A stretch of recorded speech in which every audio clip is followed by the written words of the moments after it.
स्वागत है दोस्तों, एक बार फिर से हमारे यूट्यूब चैनल पर। दोस्तों, आज हम कक्षा 9वीं विज्ञान में अध्याय 1 है हमारे पास, हमारे आसपास के पदार्थ। इस अध्याय में आपके जो रेमेडियल क्लासें चल रही है, उनमें से जो आपकी वार्षिक परीक्षा के लिए महत्वपूर्ण प्रश्न हैं, उन प्रश्नों को हम यहाँ पर कवर करेंगे। तो चलिए शुरू करते हैं हमारा ये वीडियो। यहाँ पर देखिए हमें सही विकल्प दिए हुए हैं। प्रश्न पहला है, पदार्थ की कितनी अवस्थाएं होती हैं। यहाँ पर हमें 4 ऑप्शन दिए हुए हैं और 4 ऑप्शन में से जो एक ऑप्शन सही है वो हमें बताना है।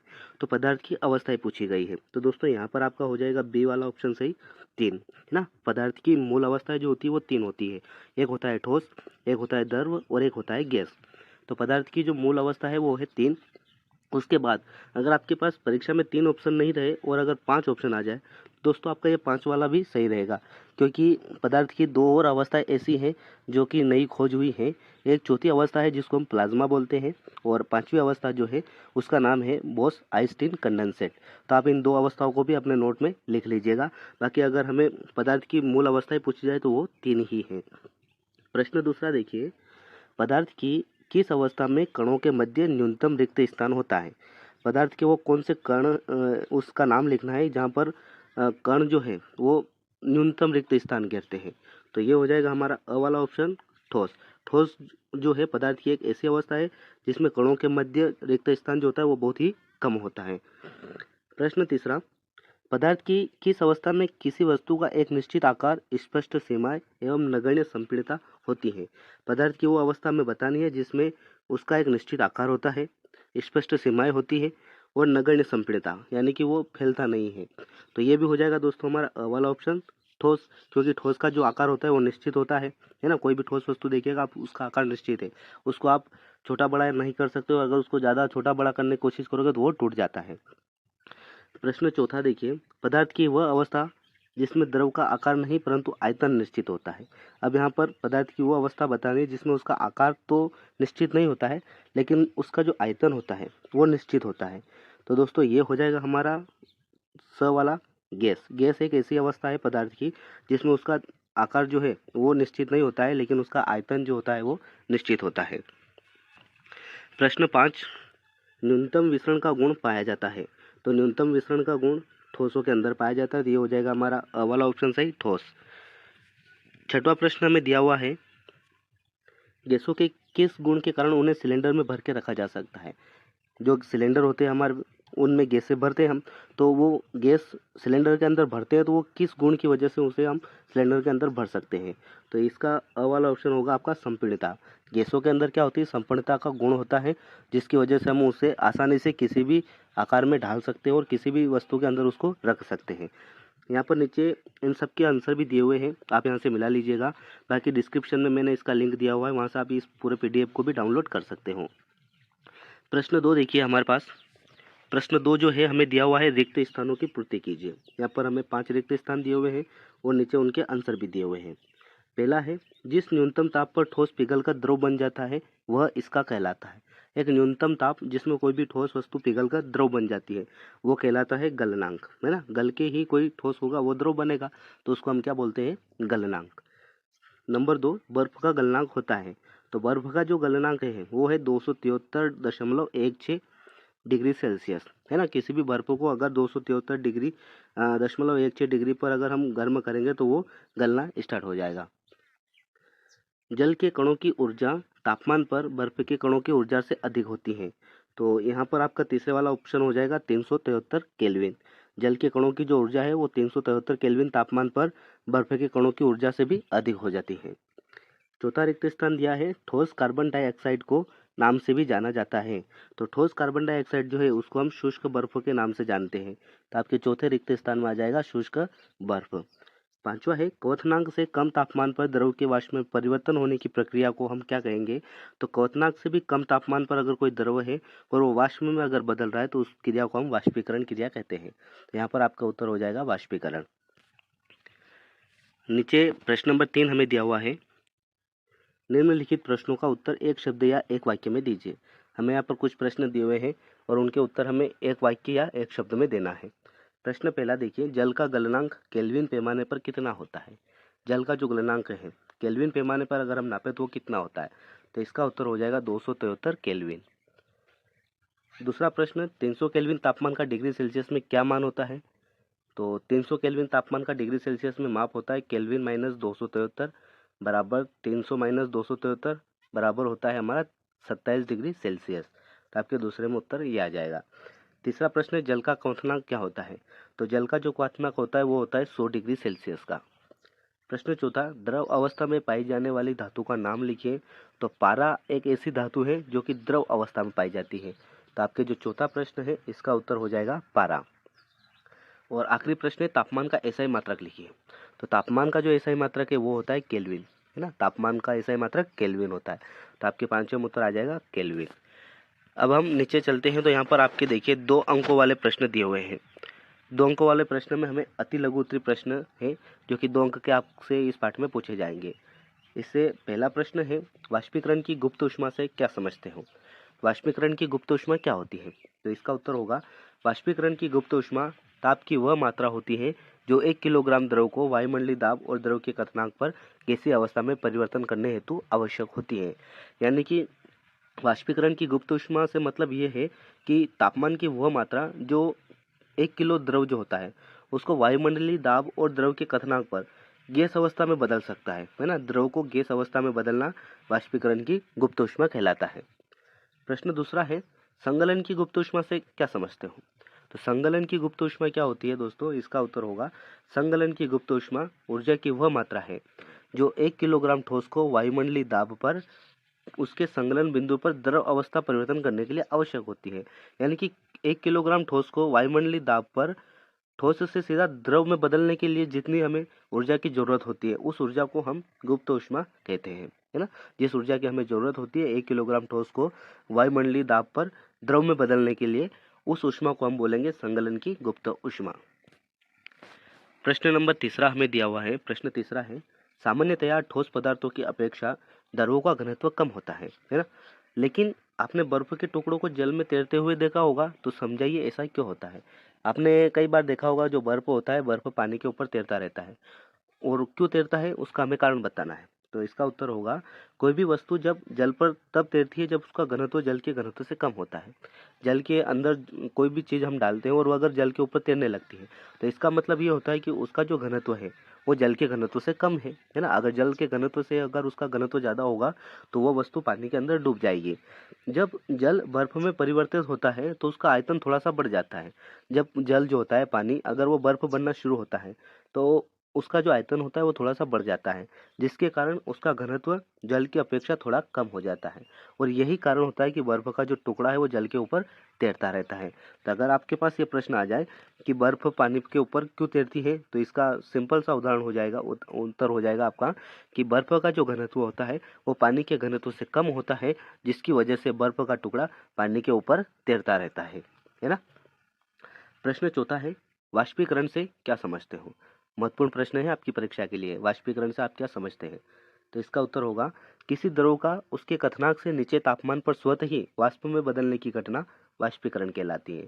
कोई भी द्रव है, अगर उसको क्वथनांक से नीचे तापमान पर वो वाष्प में बदलना शुरू हो जाता है, वाष्प बनकर जब उड़ने लगता है, तो ये जो घटना होती है, जो क्रिया होती है, उसको हम वाष्पीकरण क्रिया कहते हैं। कोई भी द्रव है, अगर वो क्वथनांक से नीचे तापमान पर वाष्प में बदल रहा है तो इस घटना को हम वाष्पीकरण कहते हैं। नीचे चलते हैं तो प्रश्न नंबर 5वां। प्रश्न 5वां दिया है, ऊर्ध्वपातन को परिभाषित कीजिए और उदाहरण भी दीजिए। ऊर्ध्वपातन क्या होता है उसकी हमें परिभाषा बतानी है और उदाहरण भी देना है। तो इसका उत्तर होगा, किसी ठोस पदार्थ को गर्म करने पर द्रव अवस्था में बदलने सीधे गैस अवस्था बदलने की घटना ऊर्ध्वपातन कहलाती है। कोई भी ठोस पदार्थ है और अगर उसको हम गर्म कर रहे हैं और गर्म करने पर वो ठोस से द्रव नहीं बनता है और सीधा गैस बनकर उड़ जाता है ना। समझना बात को, कोई भी ठोस पदार्थ है और अगर उसको हम गर्म कर रहे हैं और वो द्रव अवस्था में ना बदलकर सीधा गैस बन अवस्था में जा रहा है, तो इस क्रिया को हम ऊर्ध्वपातन क्रिया कहते हैं। उदाहरण के लिए यहाँ पर देखिए कपूर। कपूर क्या है, अगर कपूर ठोस होता है उसको हम जलाते हैं तो जलाने पर वो द्रव नहीं बनता है, पानी की तरफ बहता नहीं है, वो सीधा गैस बनकर उड़ जाता है। तो इसका उत्तर, साधारण सा उत्तर और सरल तरीके से अगर हम कहें तो ये हो जाएगा कि किसी भी ठोस को गर्म करने पर द्रव अवस्था में न बदलकर सीधा गैस अवस्था में बदलना ऊर्ध्वपातन कहलाता है। प्रश्न 6वां, गलनांक को परिभाषित कीजिए। गलनांक क्या होता है, अब हमें ये बताना है, इसकी परिभाषा बतानी है। तो वह स्थिर ताप जिस पर गर्म करने से ठोस पदार्थ द्रव अवस्था में परिवर्तित होता है, उस ठोस का गलनांक कहलाता है। कोई भी ठोस पदार्थ है उसको अगर हम गर्म करेंगे और गर्म करने के बाद अगर वो द्रव अवस्था में बदल जाता है ना, द्रव में अगर वो बदल रहा है तो इसको हम कहेंगे उसका गलनांक। और अगर द्रव में ना बदल कर सीधा ठोस गैस में जा रहा है तो वो हो जाएगा हमारा ऊर्ध्वपातन। बहुत ही सिंपल परिभाषा है। नीचे देखते हैं हम तो दोस्तों हमारे यहाँ पर लघु उत्तरीय प्रश्न है, और लघु उत्तरीय प्रश्न में पहला प्रश्न हमें दिया हुआ है, गलनांक एवं कथनांक में अंतर लिखिए। तो गलनांक एवं कथनांक में अंतर देखिए, दो पॉइंट है। गलनांक क्या होता है, यह वह स्थिर ताप है जिस पर पदार्थ ठोस अवस्था से द्रव अवस्था में परिवर्तित होता है। कोई भी ठोस पदार्थ अगर उसको हम जलाते हैं, गर्म करते हैं, तो वो ठोस अवस्था से सीधा द्रव अवस्था में बदल जाता है, उसको हम गलनांक कहते हैं। अशुद्धियाँ मिलाने पर यह कम हो जाता है। कोई भी गलनांक ठोस पदार्थ है उसके अंदर अगर अशुद्धियाँ मिला देते हैं तो उसका जो गलनांक की दर है वो कम हो जाती है। उसी प्रकार अगर क्वथनांक में देखें तो यह वह स्थिर ताप है जिस पर पदार्थ द्रव अवस्था से गैस अवस्था में परिवर्तित हो जाता है। कोई भी पदार्थ अगर हम गर्म करेंगे उसको, अगर वो द्रव है तो द्रव अवस्था से वो गैस अवस्था में बदल जाता है, उसको हम बोलेंगे उसका क्वथनांक। और अशुद्धियाँ मिलाने पर यह बढ़ता है। और अगर उस पदार्थ के अंदर द्रव में अगर हम अशुद्धियाँ मिला देंगे तो उसका जो क्वथनांक है वो बढ़ जाता है। प्रश्न 2 बहुत ही महत्वपूर्ण प्रश्न है, 2 आपके एग्जाम के लिए। आईएमपी समझ लीजिएगा इसको आप। गर्मियों में मटके का जल ठंडा क्यों होता है? आपने देखा होगा गर्मी के दिनों में आपके घर पर मटके होते हैं और मम्मी पापा बोलते हैं कि हमें गर्म मटके का पानी लेके आना लोटी भर के, है ना। तो वो पानी क्या होता है, ठंडा होता है। अब वो ठंडा क्यों होता है उसका कारण बताना है। तो गर्मियों में मटके का जल ठंडा इसलिए होता है क्योंकि मटके की दीवार छिद्रित होती है। आप मटके को देखिएगा, मटके की जो बाहरी जो आवरण होता है वो छोटे छोटे उसके अंदर छिद्र होते हैं, छेद होते हैं। आप उसके ऊपर हाथ भी फिराएंगे ना तो आपके हाथ गीले हो जाएंगे, क्योंकि अंदर से पानी रिसता है, जिससे मटके की दीवार से जल का वाष्पीकरण होता रहता है। और वो पानी उन छिद्रों से अंदर से बाहर आता रहता है, वाष्पित होता है। तो जब वाष्पीकरण होता है इसके परिणाम स्वरूप जल का जो तापमान होता है वो गिर जाता है, और जब जल का तापमान गिर जाएगा तो जल अपने आप ठंडा हो जाएगा, है ना। तो इसी कारण से गर्मी के दिनों में मटके का जो जल होता है वो ठंडा होता है। प्रश्न 3, गर्मियों में हमें सूती कपड़े क्यों पहनने चाहिए? तो इसका उत्तर होगा, गर्मियों में हमें अधिक पसीना आता है। गर्मी के दिनों में आपने देखा होगा धूप बहुत तेज पड़ती है और लू भी चलती है, गर्म हवा चलती है, और जब हम कहीं बाहर चल जाते हैं या घर के अंदर भी बैठे रहते हैं तो भी हमें बहुत अधिक पसीना आता है।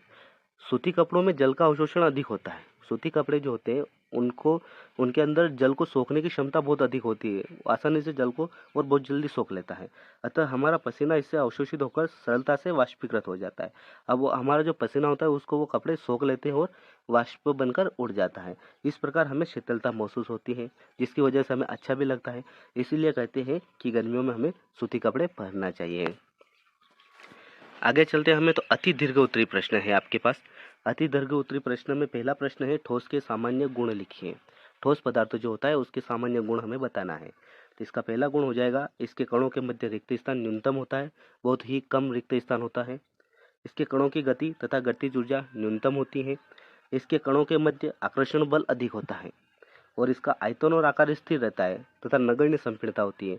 अतः ये दृढ़ होते हैं, मजबूत होते हैं ठोस। और ये महत्वपूर्ण प्रश्न है आपका। आगे चलते हैं प्रश्न नंबर 2, और ये भी बहुत महत्वपूर्ण प्रश्न है आपके एग्जाम के लिए। प्रश्न क्या है, पदार्थ की विभिन्न अवस्थाओं के गुणों में अंतर को सारणीबद्ध कीजिए। पदार्थ की जो 3 अवस्था है उनमें हमें अंतर बताना है। ठोस, द्रव और गैस, तीनों में हमें अंतर बताना है। तो देखिए ठोसों का देख लेते हैं हम। तो ठोसों का निश्चित आयतन और आकार होता है। ठोसों का जो आकार और आयतन होता है वो निश्चित होता है, लेकिन द्रव में आयतन तो निश्चित होता है परंतु इसका आकार जो होता है वो निश्चित नहीं होता है। द्रव को जिस चीज़ के अंदर हम जिस आकार में रखेंगे उस आकार में ये चला जाएगा, और गैसों का आयतन और आकार दोनों ही निश्चित नहीं होता है। गैस में ना तो आकार निश्चित होता है और ना ही आयतन निश्चित होता है। ठोस में अगर देखें हम तो इसको संपीड़ित नहीं कर सकते, है ना। लेकिन द्रव, इन्हें भी संपीड़ित नहीं किया जा सकता, लेकिन गैस को हम संपीड़ित कर सकते हैं। किसी भी वस्तु के अंदर उसको हम भर सकते हैं संपीड़ित करके। तीसरा अंतर हम देखें तो ठोसों के गलनांक और क्वथनांक कम ताप से अधिक होता है। कक्ष ताप जो होता है, कमरे के तापमान से भी ठोसों का गलनांक और क्वथनांक ज़्यादा होता है, लेकिन द्रवों के गलनांक कक्ष ताप से कम और क्वथनांक कक्ष ताप जो होता है उससे अधिक होता है। द्रवों में गलनांक तो कम होता है, लेकिन क्वथनांक जो होता है वो कमरे के तापमान से ज़्यादा होता है। और गैसों का गलनांक और क्वथनांक दोनों ही कमरे के तापमान से अधिक होते हैं। चौथा अंतर देखिए, ठोसों को हम दबा नहीं सकते। जो जो ठोस वस्तु होती है जैसे पत्थर को हम दबा नहीं सकते, जैसा है वैसा ही रहेगा। ठोस है ना, उसका आकार आयतन दोनों निश्चित है, उसको हम दबा भी नहीं सकते, उसका आकार नहीं बदल सकते, और ज़्यादा ज़बरदस्ती करें तो वो टूट जाता है। तो इसका ये अंतर हो जाएगा कि इसको हम दबा नहीं सकते। उसी प्रकार द्रव जो होते हैं ये उच्च तल से निम्न तल की ओर बहते रहते हैं।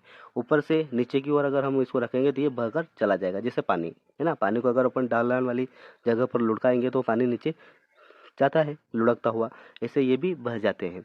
और गैस, इनके कण चारों दिशाओं में बहते रहते हैं। गैस के जो कण होते हैं वो चारों दिशाओं में बह जाते हैं। प्रश्न नंबर तीसरा देखिए, वाष्पीकरण की दर को प्रभावित करने वाले कारक लिखिए।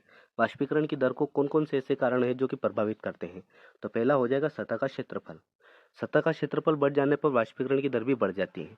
सतह का अगर क्षेत्रफल बढ़ जाता है तो वाष्पीकरण होने की जो क्रिया होती है वो भी बढ़ जाती है। इसलिए कपड़े सुखाने के लिए हम उन्हें फैला देते हैं।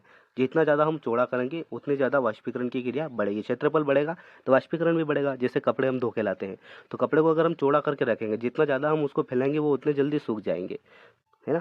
दूसरा पॉइंट हो जाएगा वायु की गति। वायु की गति बढ़ने पर वाष्पीकरण की दर बढ़ जाती है। जितनी तेज हवाएं होगी वाष्पीकरण उतना तेज होगा। यही कारण है कि तेज हवा में कपड़े जल्दी सूख जाते हैं। कपड़े जो होते हैं अगर हम तेज हवा में रख देते हैं तो बहुत ही जल्दी सूख जाते हैं, क्योंकि जितनी तेज हवा होगी वाष्पीकरण की दर भी उतनी ज़्यादा होगी। आर्द्रता की कमी, जब वायु में आर्द्रता की मात्रा बढ़ती है तो वाष्पीकरण की दर घट जाती है। जब हवा के अंदर नमी आ जाती है, पानी जो होता है उसके कण आ जाते हैं, पानी की मौजूदगी अगर हवा के अंदर हो जाती है तो वाष्पीकरण की दर जो होती है वो घट जाती है ना। फिर वाष्पीकरण बहुत धीरे धीरे होता है। और चौथा होता है तापमान। तापमान बढ़ने पर ज़्यादा कणों को पर्याप्त गतिज ऊर्जा मिलती है, जिसके कारण वह तेज गति से वाष्पीकृत हो जाते हैं। तापमान बढ़ने, जैसे हम गर्मी के दिनों में धूप में अगर हम कपड़े सुखाने रखेंगे तो धूप क्या होती है, उसमें कण जो होते हैं उस गर्मी तापमान बढ़ने से उनकी जो गतिज ऊर्जा होती है उसको ज़्यादा मिल जाती है, जिसके कारण भी वो तेजी से वाष्पीकृत हो जाते हैं और बहुत जल्दी हमारे कपड़े भी सूख जाते हैं, है ना।